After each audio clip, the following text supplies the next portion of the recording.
Hey, what's going on, everybody? My name is Corey, better known as the Seaman. Now I want to welcome you to another edition of the Seaman's Cinema Sit Down, and this is another special Margarita Monday edition of the Seaman's Cinema Sit Down. We are rocking for the second time in the last 3 weeks. We kind of were on hiatus last week. I had a lot going on, and also a lot harder than I realized to get like people lined up, scheduling and stuff to have people on. But we are getting ready for a Margarita Monday Meetup. I am bringing in a near and dear friend of mine. I've known this guy for about 30 years now, which is ridiculous. Excellent musician. Him and his wife. He'll tell you, but they're musicians. But he's also a big media person. Like watches lots of things, and also knows how I am with comic books and things of that nature. And rocks all the superhero movies, likes that stuff. When this show came out, I saw it at Comic-Con, got to take a look at the first episode. I was so jacked for it, and then did not keep up with it. And this guy was just all over it and was like, Corey, when are you getting to watch this? We need to talk about this show, man. There's so much good stuff in here. And now, after finish watching the show, I am super excited to talk about it because I think there are a lot of places we can go, a lot of fun we can have. And if there's anybody that can maybe match me when it comes to talking, this guy is one of those people. It is an absolute pleasure to bring on to the cinema sit down for a Margarita Monday meetup. My good friend, Chris. Chris, how you doing, bud? Good, Corey. Thank you for having me. This is awesome. Man, anytime. Love to be a part of this, especially with this quarantine. We do things differently. For those who don't know us, we grew up together, and now I live across the country. So I think I see you more now on the internet than I have in years because of this, and it's been kind of fun. It's kind of one of those things where it's like when quarantine ends, I'm like, we shouldn't stop doing these Thursday happy hours because no, definitely not. we come from a very small town, but we have a very, very large group of friends. And I guess it was like 3-4 weeks ago, one of our buddies, Matt, was like, hey, you guys want to do a virtual happy hour on this Zoom thing that we used for another one of our friends' wedding when he got married? He couldn't have anybody there. Yeah. Zoom, and I was like, this is cool.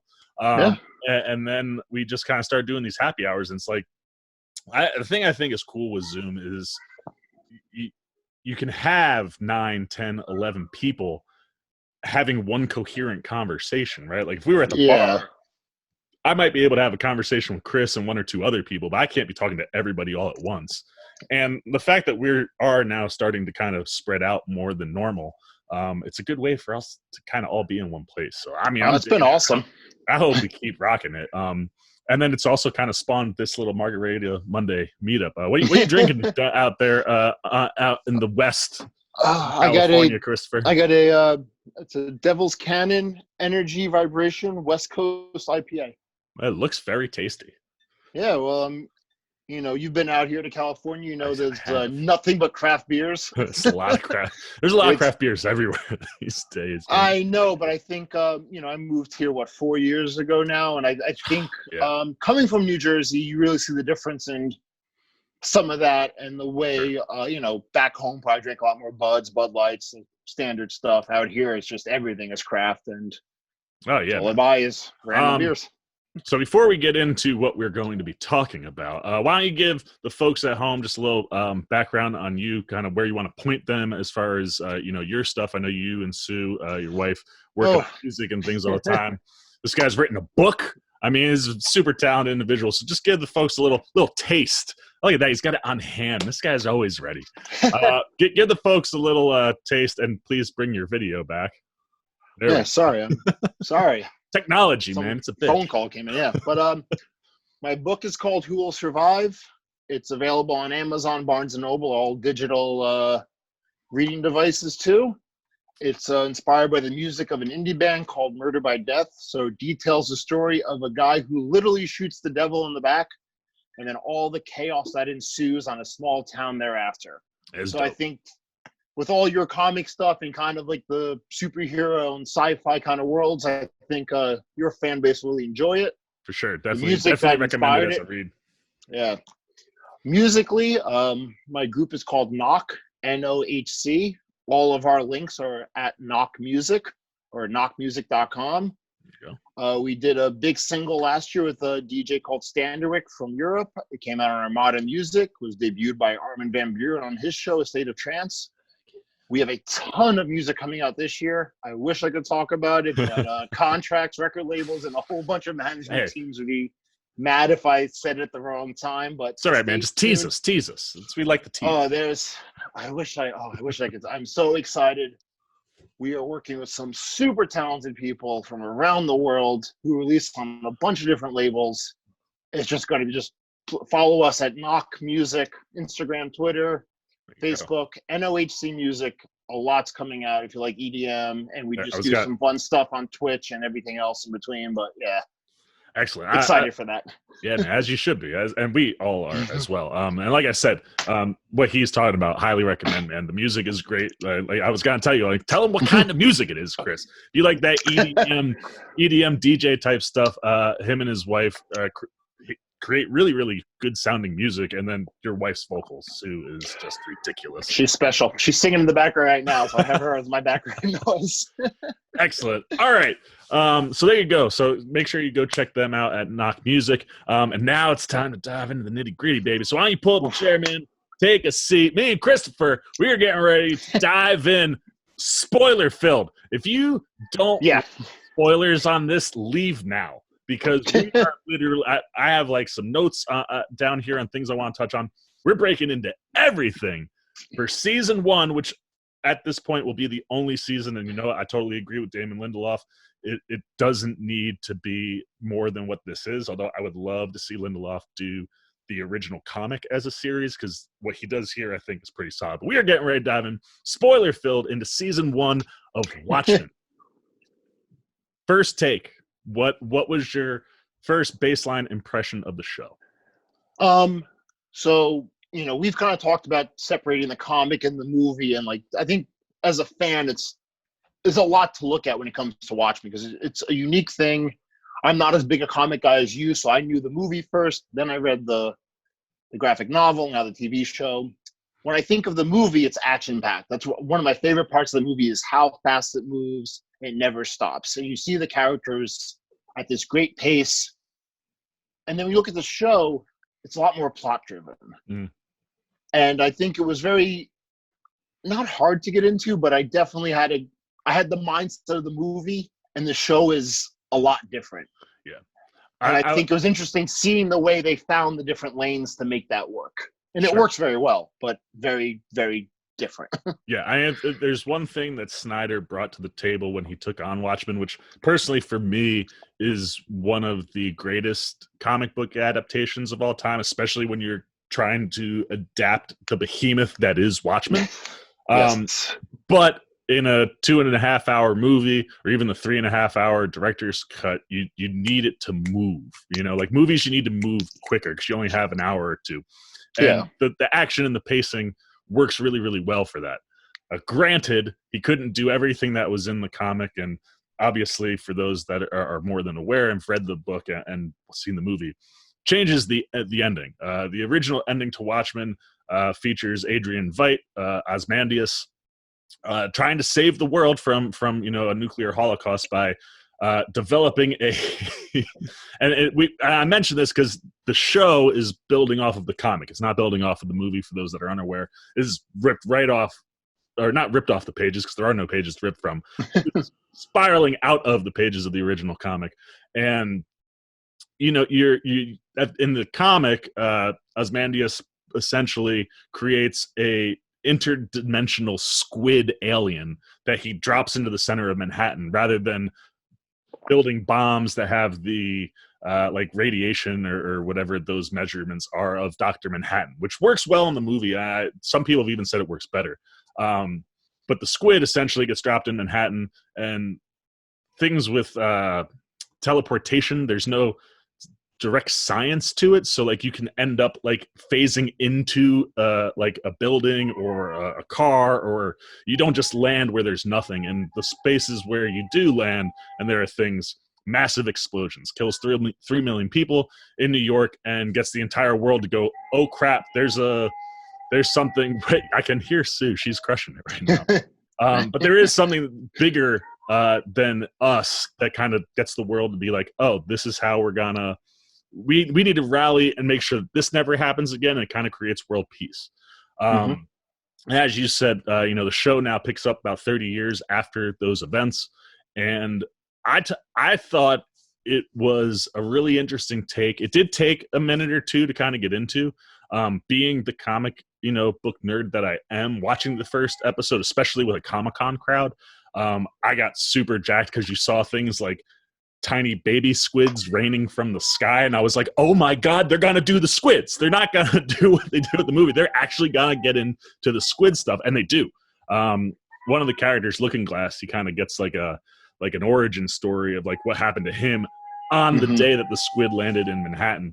And I was like, I can't believe we're going there. And I think Lindelof does a really good job of taking the essence of what Watchmen is and goes, all right, if you don't have any of those characters because we're fast forwarding and we got to create new characters, how could you build a world that would fit inside the context of what Watchmen originally was, but could be updated to something that's relevant now? A lot of I said this to you before we started. I thought one of the interesting things was the show works quite well as a follow-up to the comic, but also plays into current issues and things going on here in America that are hot button and political, but tie in well to the story weaving. So my impression was I think it was a little bit of a slow start, but when you get to like episode 5 forward, it is just fire for me, man. I was just sitting there like, get me to the next episode. Like that was 9 hours that I didn't stop, man. I was just like, get me to the next thing, get me to the next thing. And I think one of the things, before we kind of crack into all the story stuff, I think one of the things that really drives this show is its absolutely stellar cast. The cast on this thing is wild. For you, coming out of this cast, who was like the first, like who's your big pop person? Like who kind of like hit you where I was just like, God, man, everything they were doing was awesome. I think I start with the police chief. Good old Don Johnson.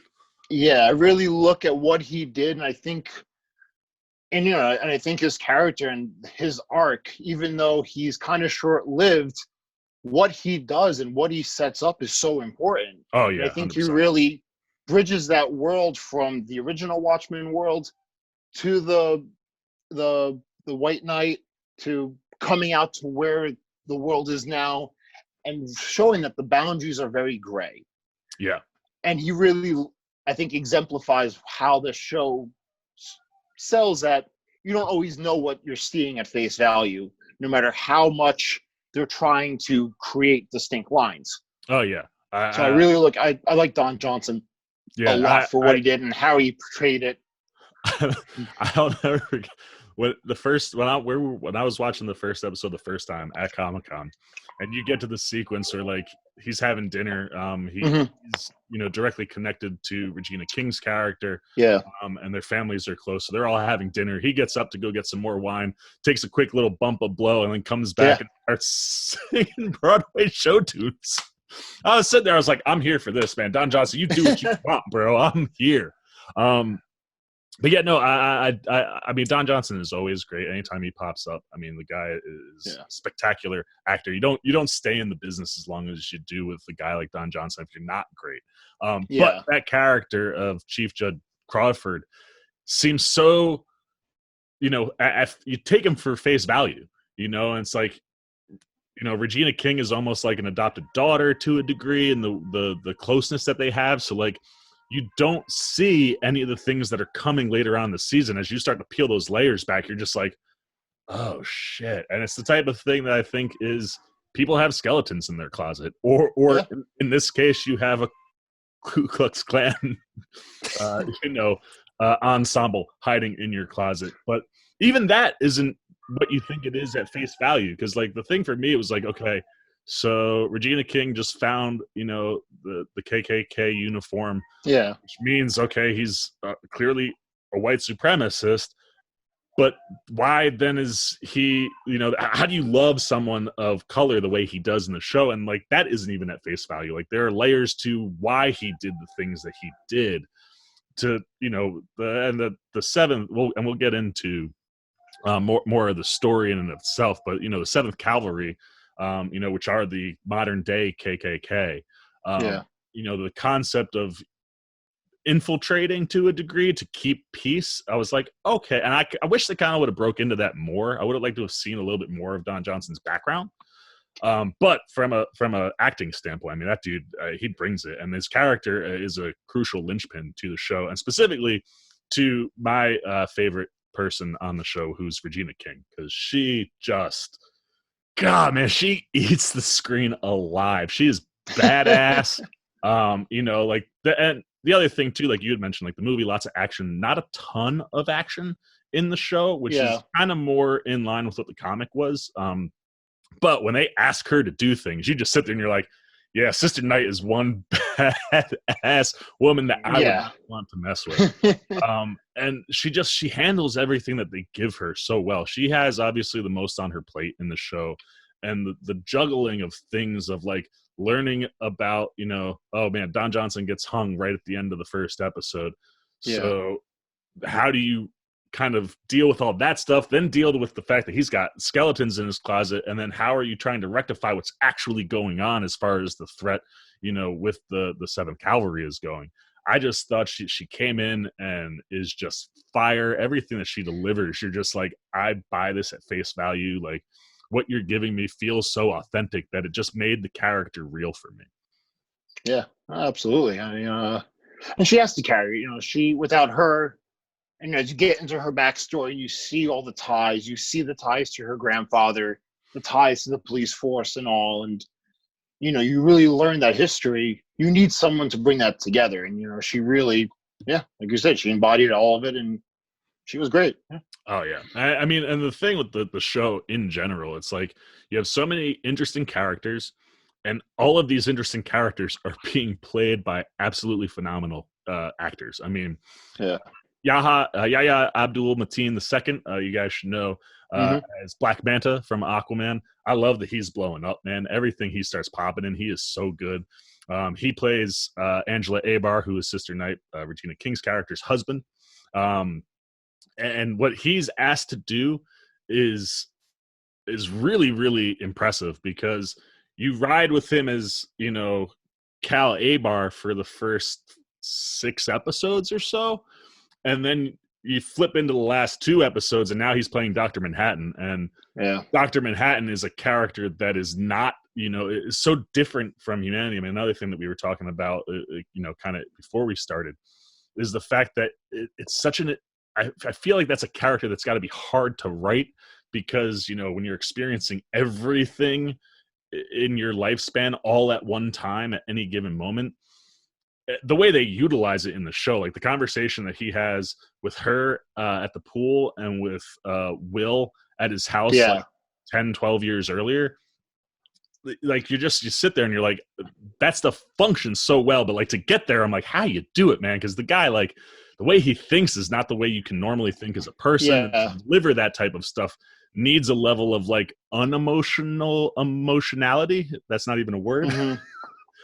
But I do feel like for Dr. Manhattan, understanding his worldview, I think it came through better than in the movie, because there's so many times where he just relates to, I'm seeing everything, even when Angel's like, we're fighting right now. He's like, no, I'm fighting now, but I'm also doing everything else. Yeah.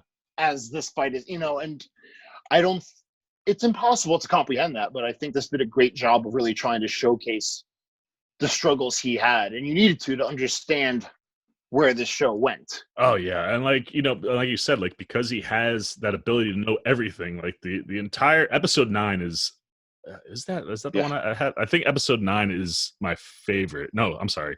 No, you have 6 up top. Yeah, but episode 9 I love, or 9 is the finale. I'm sorry, episode 8, which is my second favorite episode. It's just him and Angela. It's their whole backstory, like where he meets her, and like you said, the beginning of that relationship is like well, like we're gonna end up being together for 10 years, and then it's gonna end in tragedy. And Angela's like, why would anybody get involved with something that ends in tragedy? Mm-hmm. And she asks him at one point, she's like, what was the moment that you fell in love with me? And he's like, I don't understand what you mean. Like, I love you. And she's like, but there has to be a specific moment when you do, like when you hit it. And then you get to the end of the show where, there's a plot basically trying to steal Manhattan's powers, and he's kind of trapped in this cage. And as it's happening, he, like, his powers are getting sucked out of him, and he turns back to Cal for like a second, and he just looks up and he looks at Angela and he goes, this is the moment. And she's like, what are you talking about? And he's like, this is the moment that I fall in love. Or no, I'm sorry, that's not it. No, it's in the house.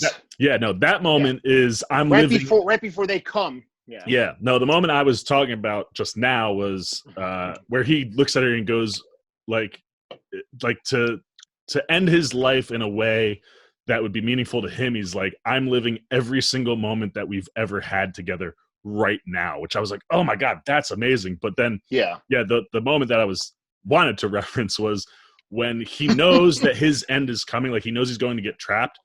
And he tells her that, and she's like, no, I'm gonna go save your life. And she runs out and takes on like 12 7th Cavalry guys, and then he pops up and kind of wipes them all out. And he just looks at her with like this little look and just goes, this is the moment. And she's like, what moment? He's like, you asked me the moment that I fell in love with you. And like, that you can't stop this, and you went anyway. That's the moment. I was like, oh, dude, like that writing is it's the thing that made Watchmen so good, movie and the comic, is the writing. But I think that was great for Manhattan. But like when you talk about the God Walks into a Bar episode, I was bothered because he's giving away her life, and she still goes with it. It's, as a human, when you know the future, however you can. Again, this is obviously completely hypothetical, but for her to still drive down that path is interesting, because she still knows that something's going to go wrong, and he lays it on the table right away. Like, I don't know if Manhattan would do that. I mean, again, he's been away for 30 years or whatever, but this is where the character Manhattan, I struggle with at times in the show because of what he gives away, what he knows, how he uses that information, and when it's revealed, and the humans that see it too. Yeah. So it creates a different universe, a different understanding of, I think, how I thought Manhattan would interact. Sure. And I think to go to the Angela point, I think there's just the aspect of like disbelief of like, even though you say you're Dr. Manhattan and I'm not sure if you are, and then I now know that you are that person, there's that belief in like, well, how can you really, if he knows what's going to happen, we can change it. If you tell me it's that, and I just think from her side of things, the whole concept, and that's the thing that's great about that episode, is how long it takes her to finally accept his offer to have dinner the following night. Because she's not about it. But I think at any point, just human intrigue gets you to go, all right, well, because he doesn't tell her everything, and like he asks her, he's like, I can leave it off the table. And she's like, yeah, I don't want to know. But that intrigue of like, well, how do we get to that point? It is interesting, but at the same time, also, if you have someone telling you like, no matter what we do, I already seen it. It's happened. Like, it's happening right now. It kind of makes you almost want to go, well, fuck you. I'm going to go in a different direction. Like, not let that. And that's who she was. I mean, she was doubtful. She humored him because she had that kind of spirit, but, she wasn't fully open to the idea of him. Sure. The idea of Manhattan, I think, in that world is always going to be intriguing, and to use him wearing a mask of himself, to tell himself, that was genius. So good. But that's the thing, like, Manhattan in the show is a symbol for 6 episodes. He's not Manhattan. He was, you have the phone booths, which I think are really cool to do all that stuff. I think they did a lot to sell the concept of Manhattan, but nobody had talked to him in so long that it's interesting seeing that first human interaction he has. Well, and that was one of the other things too that we were talking about before, was like, for me, like the take I took is I don't necessarily know. Like, I kind of agree with you in the getting to the Angela bit is kind of funky, for someone who doesn't really have emotional ties outside of like the relationship that he had with the second Silk Spectre. Yeah. But at that point, like you said, he's still trying to cling on to some of that humanity that he used to have. I think being separated from the world for 30 years outside of, he ends up on a moon off of Jupiter and essentially creates Eden, and also creates an Adam and an Eve. Outside of having those two people, and I didn't get the sense that he was interacting or hanging out with them. No. Maybe the thing I get when he comes back is maybe like him wanting to try to like, and the fact that he can see everything all at once. It is strange, but like, but I feel like I still think there's a part of Osterman that exists inside of Manhattan that would crave or long for that human connection that he hasn't had for 30 years. And I think looking at him creating the Adam and Eve, and I think that was genius, having him create this other world, let him really, he realizes that he can control that world. There's no surprises. That when he comes back to Earth, even though he can see everything, humans are still, he doesn't control them. I think that's what's intriguing. Even though he knows what's going to happen, it's not entirely because of him. Sure. It happens because humans are independent of him. He's a god to them, but he's not their god. Well, and from a creator standpoint. The other thing too that kind of plays into that is, like you said, like we know, we've said a bunch of times, he can see everything all at once. So he knows where his life ends and where it starts and all of those things. But the 10 years where he's Cal, they end up basically blocking his memory so he doesn't know who he is, and he becomes a human so he can have this relationship with Angela. I think that 10-year black period, even though there's no way for him to remember it per se, like that, I think probably is something that intrigues him from the intellectual level of Manhattan, where it's like, all right, there's a spot that I can't see and it has something to do with this woman.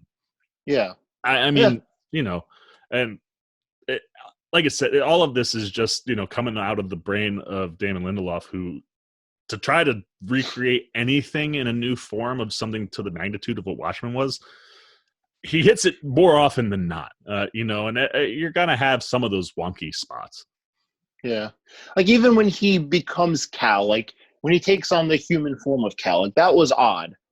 I don't know why he would take on a human form. I mean, I get why he does it. It's the only way that he could walk amongst humans again. It was I don't know. And again, it's where like that him being a god versus that human aspect of him, and it's where our conceived notions of him from prior material. I struggle with that some days when I watch the show. That's fair. And that was the hardest part of the show for me to really fully dive into. That's fair. And get lost in. Now, you mentioned the phone booths, which I think is such an interesting concept. All across the world, not just like America, but there are these blue phone booths where people can go in and record a message that gets sent to Mars, which is where Manhattan is supposed to be. And everybody just kind of asks, save this, do this or whatever. Yeah. But there is one character who doesn't ever do any of those things. Federal agent Lori Blake, played by Jean Smart, who's after those two, she's my favorite, like my third favorite character in the show. I would just sat there and I was like, wow, here's somebody who I think is nailing like the second Silk Spectre if you advanced it 30 years. Have her become an FBI agent, have her take her father's name. Yeah. Rather than her mother's name, which is what she had done, previously. And I loved that when her and Adrian finally see each other again, he calls her by her mom's last name, which I'm not even going to try to pronounce because I don't know how to. That was one thing I wish they would have fleshed out in the show, because it was like, what would make Silk Spectre take her dad's name, knowing that like the comedian raped the original Silk Spectre? Yeah. That's how she gets there. You had mentioned that they had like stuff that wasn't on the show that kind of came out with it. Did any of that touch on that? So if you read the PDPD website, which is linked through HBO, and we've talked about a bunch, I think that the external ideas and media that contributed to Watchmen is genius. You have the PDpedia, which there's 2 or 3 articles for every single episode that kind of give background on what actually happened, how the characters get where they get there. So, to not overdo it in the TV show, but add that detail separately to help you fill in the blank. And that's where you find that. You find out why she becomes an FBI agent. You find out that Dan is still in jail, actually. That's why the senator says, I can get the other owl out of jail when he first goes to Laurie's apartment. I didn't put that together. Oh, the PD. I haven't read them yet. It's beyond essential, and it really, more of my ideas come from the fact that I've seen all that and know that this stuff exists that further fill in the time in between them and why they are who they are in that time, in the current time. For those that are like, what the hell is PDpedia? At the beginning, before she goes to Tulsa, which is where the whole show takes place, to kind of investigate, a murder and something that's going on there. There's, you're like in an FBI room with all these FBI agents, and there's this, looks like a super young agent that's probably up and coming that's just sitting there, pushing the projector button as the slides move. His name is Pete, played by Dustin Ingram, who does a fantastic job. He ends up kind of, the FBI is like, we're all gonna go to Tulsa. Laurie's just like, no, I'm gonna go by myself. I don't need any of you. And she leads a task force that stops vigilantes, which is so interesting for someone who played a vigilante once. And we'll get into the vigilantism stuff too, because that's where the PDpedia is important, because it talks about why the end of her vigilantism, her arrest, and she had to do this to stay out of jail. So her understanding of vigilante is obviously very deep. And then when you watch the TV show, you see that Pete is very into the old characters. Yes, he asked for her autograph. He knows the background of her story, everybody else involved. And what's interesting, I think, is that in this world, the new Watchmen world, what the vigilantes did in the 60s, 70s, 80s is kind of forgotten. Okay. I don't know if you kind of realize that, because he really fills in a lot of that, and he's the only one that really brings it up. They have this wonderful. On purpose. Yeah, they have this wonderful scene where they're on the plane, and he's like kind of mentioning all this stuff from Silk Spectre's past, and she's like, "What do you want, a freaking autograph?" And he's like, "No, like before I was relegated to like slide projector button pusher, like I have a PhD in history, and I was a huge fan of they're not the I don't forget what their actual name. They're not called Watchmen in the comic. It's the Minutemen, and then whatever they're called. He's like, I was just so interested in them. He knows all of the history, like an encyclopedia, thus PDpedia. Like I love that when you explain that to me. I love the concept of like, oh man, like Pete has articles and things that he would have written out that kind of trace history of things that so they're written as FBI memos, so you kind of see why he is, like in the show, if you haven't seen it yet, he's kind of this young character who is kind of a laughing stock because he's so into the vigilantes, and the FBI is like, we're way beyond that now, we're just dealing with racism and this and that. But he writes all these memos, and in the memos on the PDpedia, like, you see people responding, stop sending this trash, we don't need this anymore. And he's just like, to those who care, here's what happened in this era, and here's why it relates to now. So yeah, I really, if you want to fully understand this show, the PDpedia stuff is very essential, I think. I'm gonna have to crack into that. But it really links everything better for those. It's impossible not to have that mindset of what the movie and the comic is to get to this. You have to bridge that somehow. Yeah. And this really helps fill in a lot of those gaps and explains the characters without having to overdo backstory that you don't really want to watch on a TV show. You're not going to watch Petey's backstory, but he's essential to getting us to where we are with his memos, with the way he relates to Blake, why she respects him, because he understands all this. And it's such a small role, but anytime anytime Blake goes to him for something, or he is given something to do, I'm just like, oh, like I like that. I like that they did this. I like that they did that. Yeah. But getting back to Jean Smart, like just the whole show, like the way she tracks down vigilantes, that first bust where like there's a bank robbery going on, and you're like, all right, well, this is interesting. Like, what is happening right now? And then all of a sudden, the entire bank is all FBI agents the whole time, and it was Yeah. all set up to get, I don't even remember what his name, he's some Yeah. dumb like comic book character type name, like vigilante, to catch him. I was like, oh, and it was like the perfect way to show who she was at that moment in time. And again, going to Comic-Con, I knew that she, was, the former Second Silk Spectre.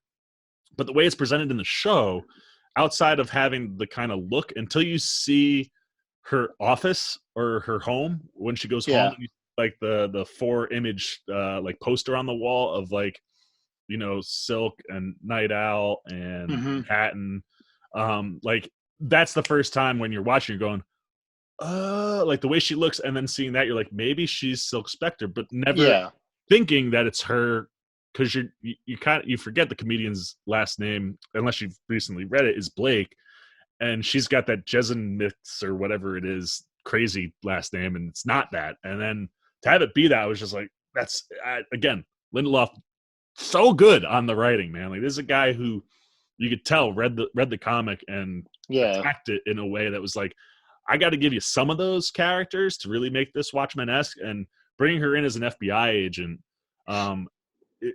it just allows her to have so many interesting relationships. Like, I love her relationship with Angela, and how like she knows she's Sister Knight, even though it's supposed to be a secret identity, and she lets her do her thing because technically she's working for the cops. And that's one of the other things I found really, really interesting in the show, is like one of the biggest things with Watchmen is like, you get to a point where the world is, people in masks are like, trouble comes from people in masks, even though that, they can save the world and whatnot. To get to a point where, when you have, within the context of the show's universe, this white knight moment where on Christmas Eve, a minute before midnight, 40 Tulsa police officers are killed by the 7th Cavalry individuals, that the cops have to then adopt masks so nobody knows who they are.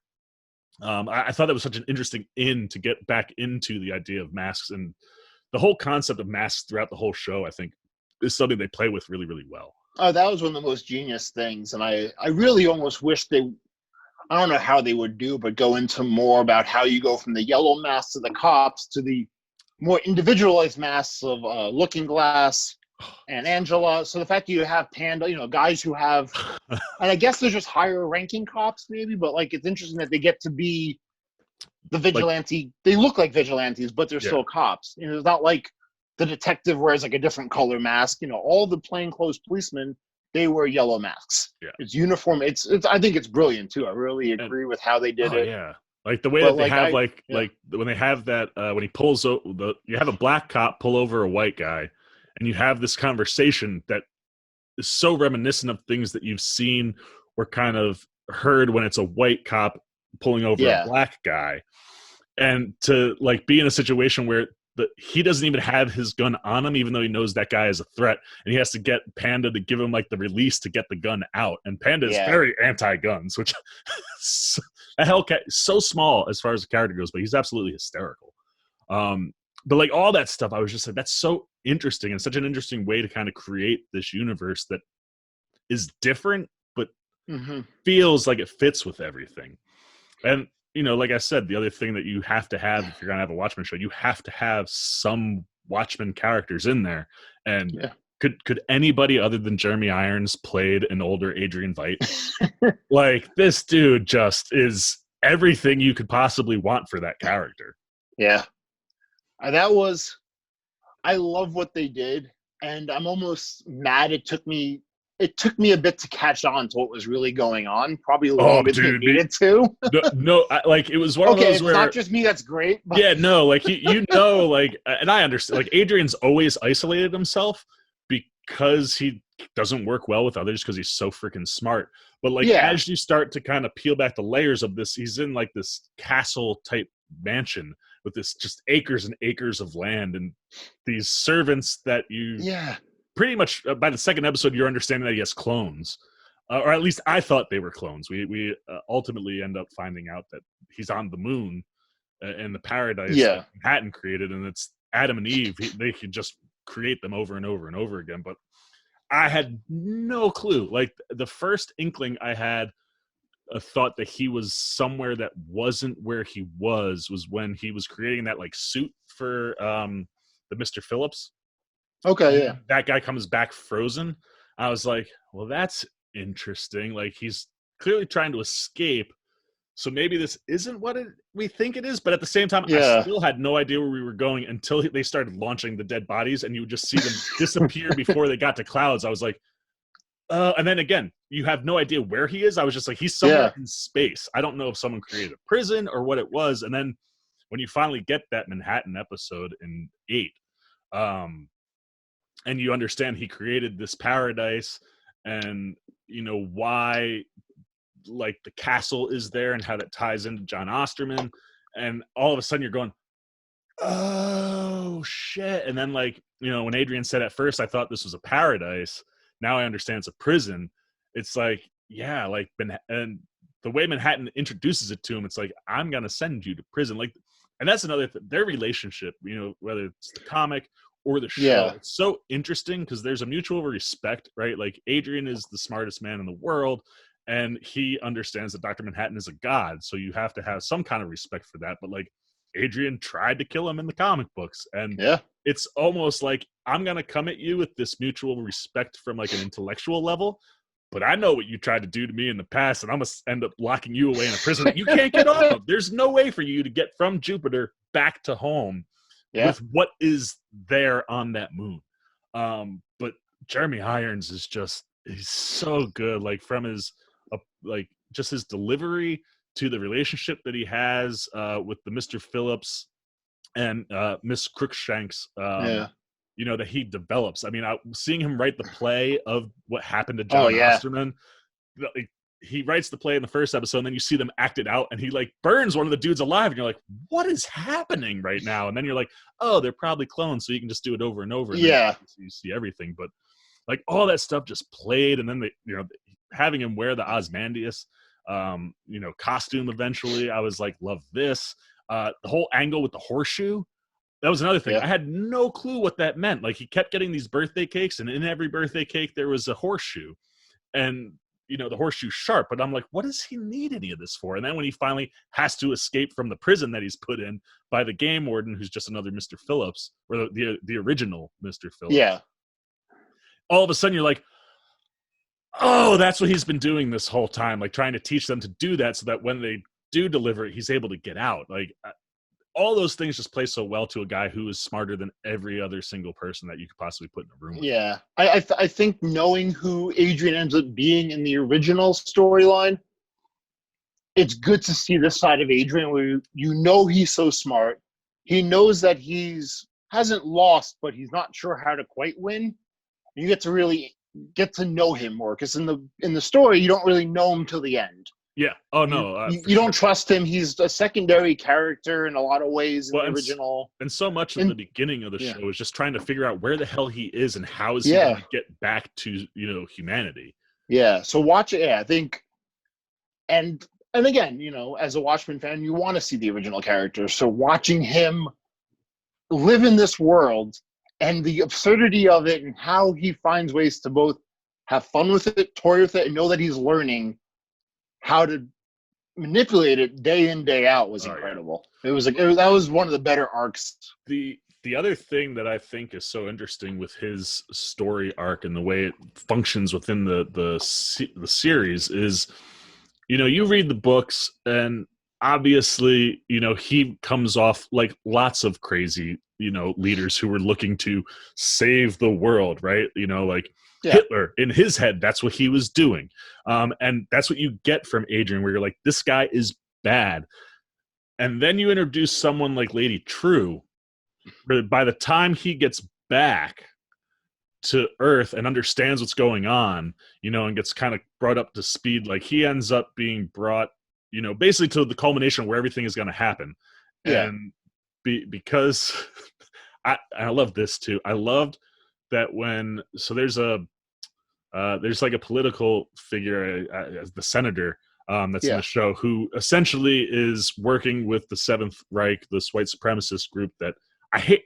I loved it because I love seeing the Rorschach mask, But I hated that like this white supremacist group was adopting the Rorschach, because I love Rorschach as a character.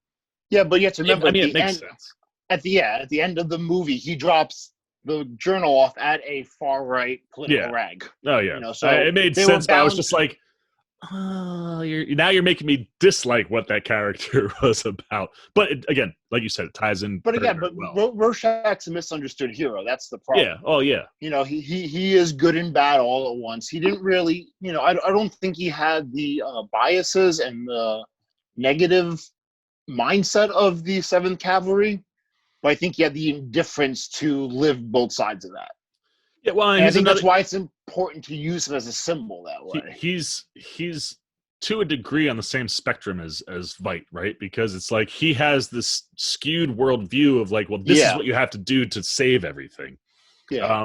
But just watching them all be bad, but he essentially is the guy that like claims from the 7th Cavalry that he's going to steal Dr. Manhattan's powers and become Dr. Manhattan. He goes into that thing and he just explodes, and like they open it up and all this blood comes rushing out. I'm like, oh, that's hysterical. And then you start seeing it creep toward Manhattan, and you're like, oh well, he's obviously going to be able to use this in some way, and he uses the blood to teleport everybody except Angela out that he like wants to keep safe, and he sends Laurie and Adrian off to Adrian's place in Antarctica. And like I loved that, but like by the time you get to that point with Adrian, all of a sudden you now are understanding and viewing him from a different standpoint, because Lady True is essentially doing what Adrian did in the original books, where she's like, I've got this worldview, and he's the first one to go, anytime you're dealing with someone who wants the power of a god, you have to stop them. And now all of a sudden, like, it plays into where he's still him, but you can see I felt like you could see from his perspective more, where it's like, yeah, what he did save the world, and what he does here again saves the world. And that's where I think there's that very fine line where Lady just True the killing 3 million people thing was bad. Well, but here's the difference, and it's a very thin line between that genius and insanity thing. Lady True wants power. She wants to be 100%. Adrian never wanted power. So that's the difference. Adrian wanted the world to be content. Yeah, he was looking to preserve humanity. There's an evilness to him, and there's a greatness to him. Like you said, Hitler wanted the world one way. Adrian wanted peace. Yeah. It's a skewed way to get there. And that's what makes Watchmen so unique, is that the heroes are the villains, but they all walk that line. Rorschach and all. But you're watching the human characters, they don't. They fall more on either side, and that's where you're seeing the difference. And that's where, like, in the story, and like you said, like, there's less action and more, story to the book. You can have these villains and heroes working together, having conversations that aren't antagonistic, where you can have that mutual respect between someone like Dr. Manhattan and Veidt. But I thought it was such a clever play to introduce somebody who thinks and is as smart as Veidt, because she's essentially his offspring. Which that whole thing was just weird, because he's like, I've never had sex, but he's preserving all of his sperm in little vials. And this cleaning lady swaps some for like lotion so that she can have a baby, and that baby turns into Lady True, and she is also one of the smartest human beings on the entire planet. But like you said, she's striving for power, and Adrian recognizes that right away, and you watch him do exactly what he did the first time all over again, but like in this perspective where he's not killing 3 million people, and again is creating peace by doing what he does. And you're like, okay, like, no, I still don't agree with the blowing up Manhattan and killing all those people, but you get a different sense from the book this time around, to where it's like, I can relate to a little bit more of this version of Adrian than I could have related to in the comic, yet it's the exact same person, and his thought processes are exactly the same in both scenarios.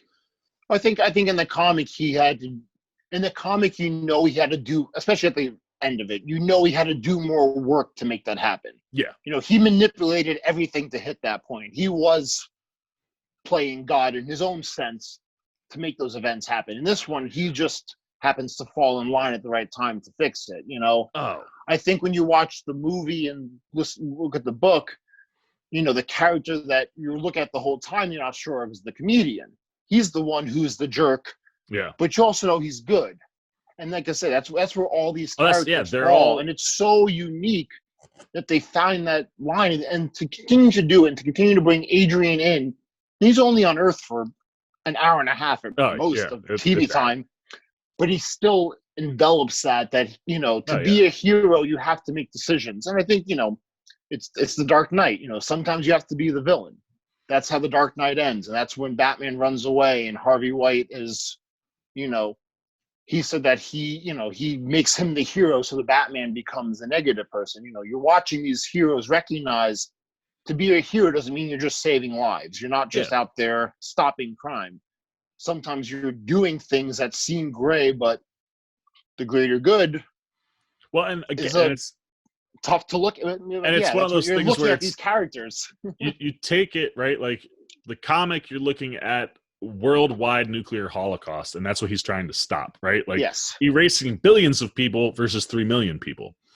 Here, you're scaled down to just Tulsa, Oklahoma, and like a 4-block radius where he does the exact same thing. And like the fact that like he has these, after he drops the squid in the 80s, he uses the same mechanism and creates an algorithm so that's completely random, but baby squids that last 30 seconds, their lifespan is 30 seconds, rain down from the sky just to keep everybody going, shit, there are other dimensions and these things are still out there. Like we've got to always stay focused on making sure that's not going to be bad.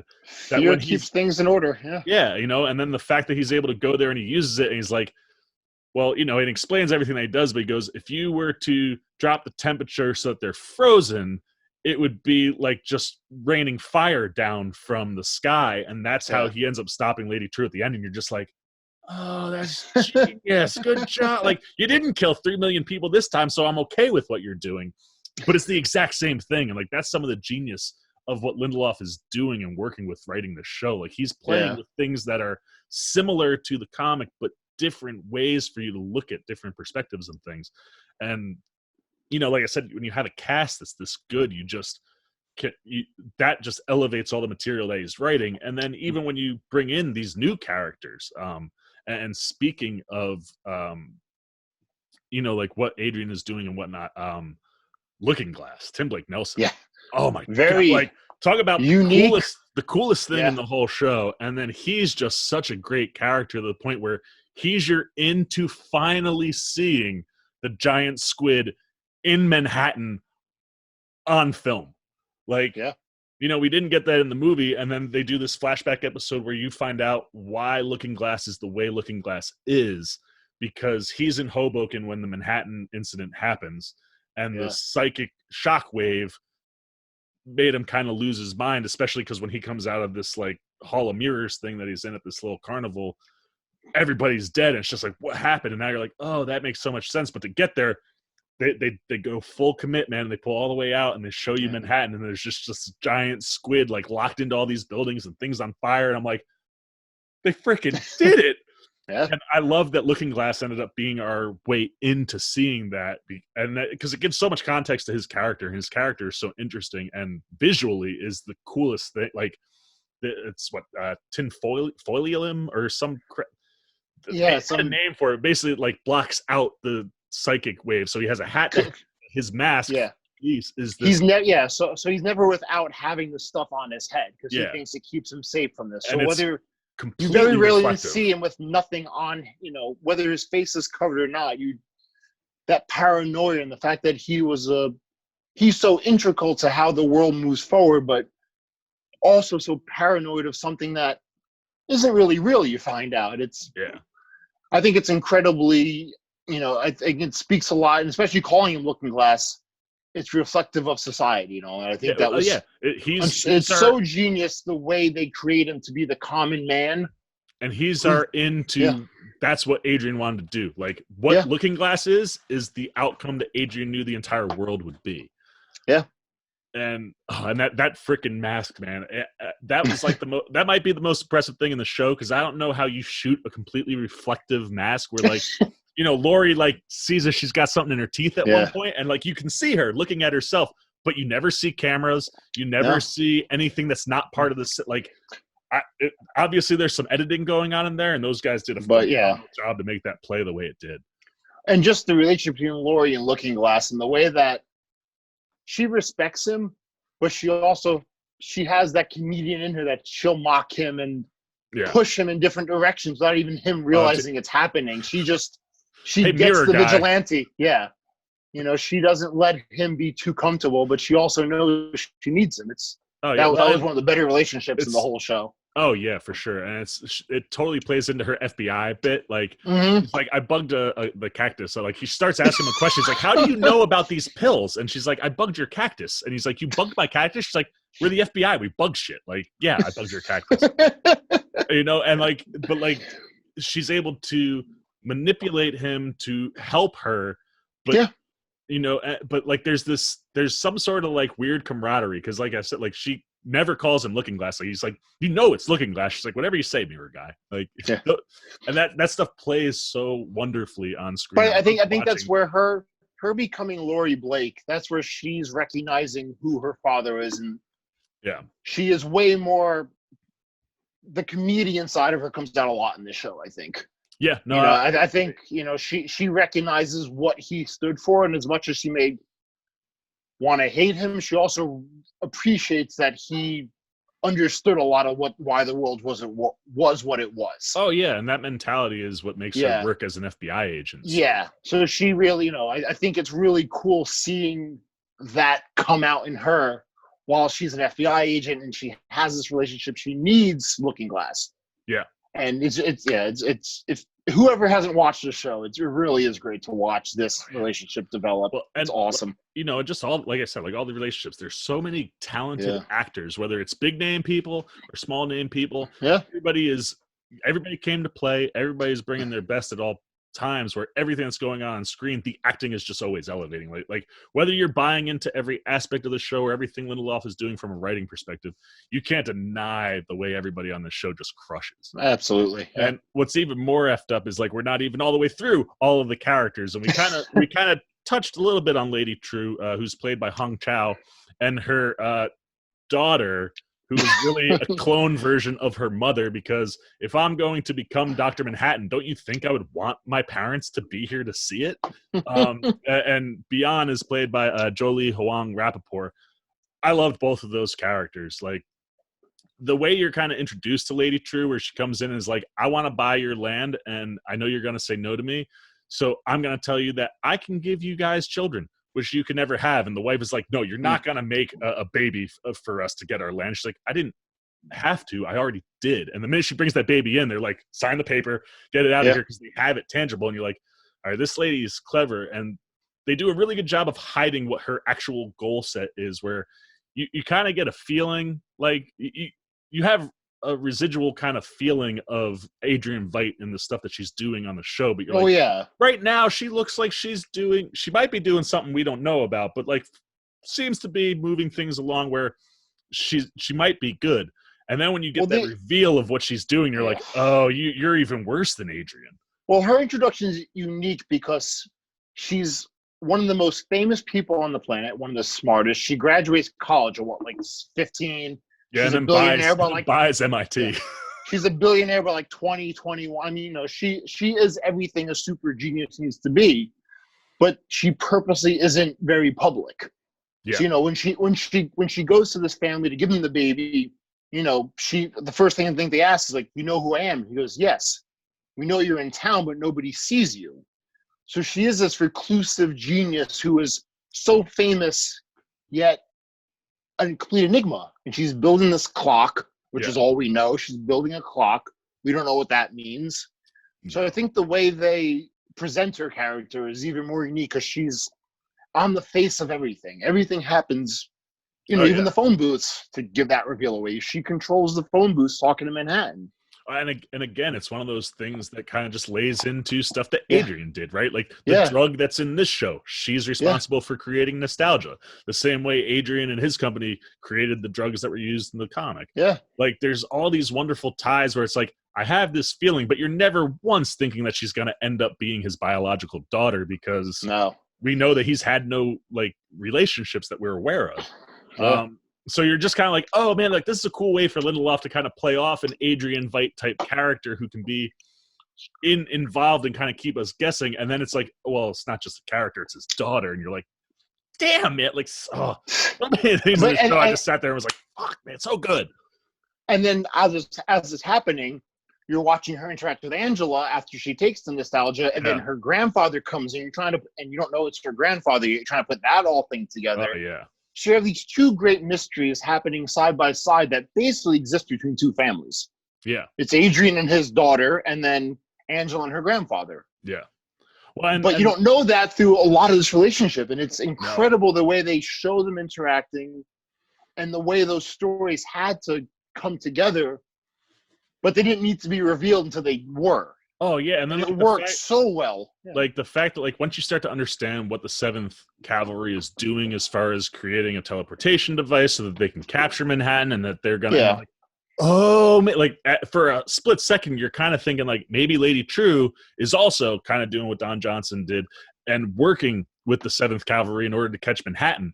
And then the senator keeps talking about him taking. You're like, what is going on? And it's one of those, she has the foresight to know they're going to do this. So they do the work for me, and then I'm going to just steal it from them because they're not smart enough to pull it off. Yeah.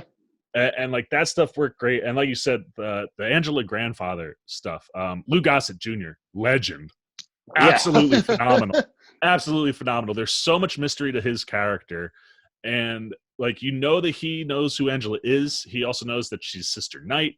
And like all these things, you're like, how does he know this stuff? And what is his play? Like, is this guy in a wheelchair that shows up outside of her bakery that she uses as like a cover to keep all of her Sister Night stuff?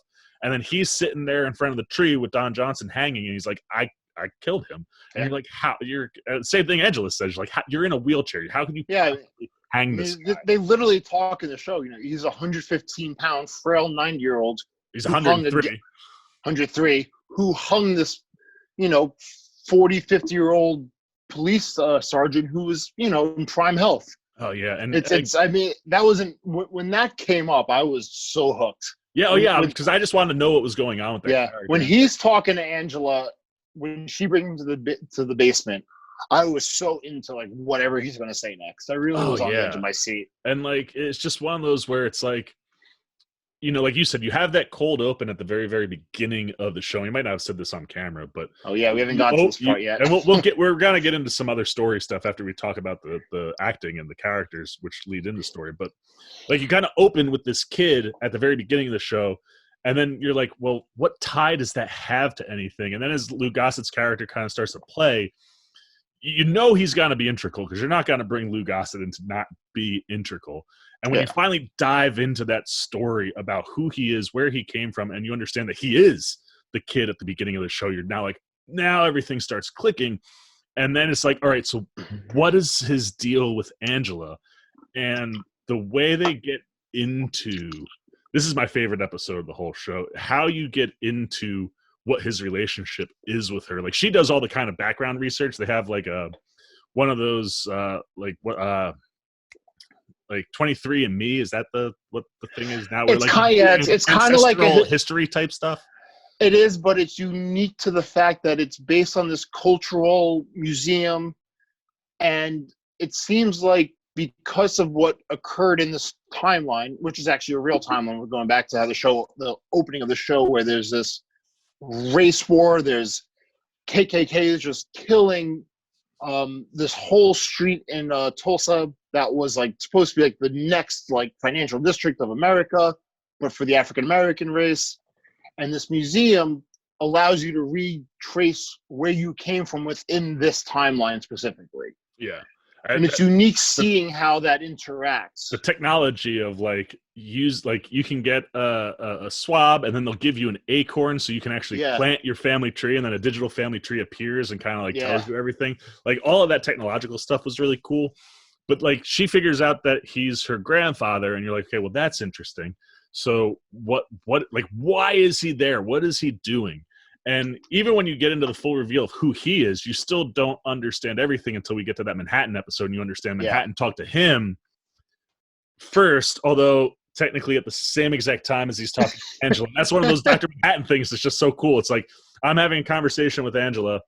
Now I'm talking to Lou Gossett, and it's like, or Will, And Yeah. like she asks a question, so he asks him that question directly, and he goes, I don't know what you're talking about or what you mean. So that when he comes back, you end up figuring that Angela asking that question sets all of this into motion, because it gives him inside information about Chief Crawford, that he was a member, and that he might be involved with the 7th Cavalry and is a bad guy. And that's how Lou Gossett gets that information. And even though that happens like 10, 15 years in the past, because of Manhattan, it's all happening simultaneously. And you're just like, fuck, man. Like, it's mind bending when you watch it. But Gossett's delivery, everything is phenomenal.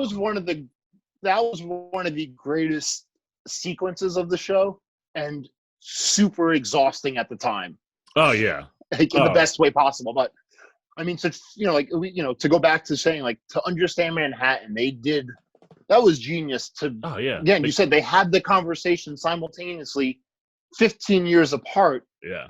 And if that doesn't happen 15 years apart, none of the show happens. Yeah. Like that's the clearest way to say it, but it's crazy to think. Man. That's why people. But it's crazy to think. Man. That's why people smarter than me write shows like this. Yeah, that was brilliant. I had my reservations, like, watching, but the more you and I are talking about it, I think I'm more in awe talking about it now, even just like, because you almost miss it. It's so great. Mind-bending stuff that you don't always pick up on. And the other thing that I do too, before we kind of move into like some of the storyline and episode stuff, I just thought, like, you're going to create this Watchmen world, and you're not going to have any of the original heroes or, anti-heroes outside of, Adrian Veidt still being there. The names they give the cops that wear, vigilante outfits, like Sister Night and Looking Glass, which we talked about, but then you got, and Panda, who we also mentioned, but like Pirate Jenny and Red Scare, like, like just genius, like, type of things to play with different aspects of like how you might cover up your face and what you identify with as a person. And same, like, even with the 7th Cavalry, like turning the KKK into something that sounds the way, like, it just sounds like it would have come out of the pages of Watchmen, which was something I was like, if you're gonna give me new characters, make me still feel like I'm in that world. And the naming conventions, I think, work in that way too. And I think, especially going back to like Red Scare and all, like, I think you recognize that in this timeline, the idea of mass is kind of comical because it's outlawed. You know, it's not taken seriously by everybody. Maybe Sister Night takes it more seriously. That's why she's kind of more into it. But like, you look at Red Scare. I mean, it's comical. He's always eating. He's, you see that there's this disrespect, but they know they have to do it, and it's fun watching where, in the original Watchmen, that was their world. They were the vigilantes. They're going to dress up. In this world's and vigilantes still exist. Mindset. Yeah, but the mass they have a very different purpose. I think they evolved the human understanding of it and how the characters want to be related to them very well. Yeah, and because like you have to hide your face, and like you said, I think the delineation between the yellow masks and the people who are dressing up like superheroes, I think, is a level of like a tiered level of like where you are from a superior standpoint. And the only person who has a high ranking superior standpoint that doesn't like wear a mask is Don Johnson, because he's not actively out in the field for anything. And he has to be the face of the cops to stand up to the White Knight stuff. Like, it's like, I was here, I got shot, I lived, I didn't go anywhere. Even though everybody else left because of danger, like, I'm still here. He needed to be that constant. So it makes sense, like, for everybody else from like a ranking position, like, those people have the masks. And like you said, they are comical to a degree, because it almost feels like it was like, all right, you need to wear something that's different than the yellow mask. What are you going to do? And it's like, you got this Russian dude who's like, well, I'm a Red Scare. Like, why not? Yeah. And he just, all it is a freaking red beanie that he cuts holes into, like a freaking ski mask. Like, or Pirate Jenny, who's got like pirate aspects to her. Like, that stuff just played so well. And we're going to put a pin in it right there. I know I'm a jerk, man. I know you want to hear the rest if you've been with us for this full hour now. you want to hear, right? As we're getting into the good stuff, right? Cracking into the episodes, man. We only begun to scratch the surface of Watchmen, just talking about the actors and the characters. Now we got storylines, more things to talk about, man. We crack into everything we can crack into, including stuff that doesn't even air on the show. Say, what? You want to know what we're talking about? Well, you know what? Here's a little taste for you. A little song, if you will. I understand. It's why I think I was more forgiving to the show after I read it, because I understood where Lori becomes who she does. I understood why you don't have Dan in the show. I understood why Adrian's where he is. I understood why she has the giant Manhattan dildo in episode 7 or whatever. Dude, thank you. How did I forget that? Right before, so there's a diagram in the Pedopedia about that. Oh, dude, it's like, you want to know what we're talking about that wasn't in the show but involves in the show?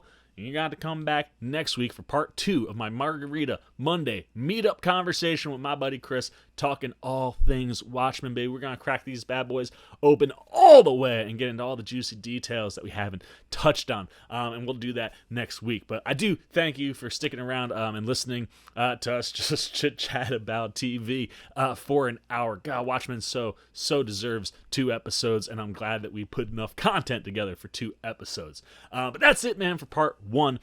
If you enjoyed this video, please give me a thumbs up, and also hit those comments down below, man. Let me know who your favorite actor was, or character, or performance was in the show, what you kind of took away if you've been watching Watchmen, from the acting and all the stuff that me and Chris already talked about. And then next week we'll find out all your thoughts about the show in general. But anything you're thinking, good or bad, from an acting standpoint, goes down below in the comments. Look forward to talking to you guys down there. As I've already said, if you enjoyed this video, please give me a thumbs up. And if you're new, you want to come hang out with the C-Man, you want the C-Man to slide up into your feed when episode 2 of this 2-part conversation drops, then I recommend coming showing me a little love, a little support for the Cinema Sit Down by jumping over there, hitting that subscribe button. If you want alerts, you want to know right when I drop part 2 of this conversation, I urge you to hit that little bell that follows so you get alerts every time I drop a new video. The C-Man's Cinema Sit Down, another Margarita Monday meetup in the books. And for my buddy Chris, I, of course, am the C-Man, and I am signing off. Peace! Well, that's all live and breathe. You still here?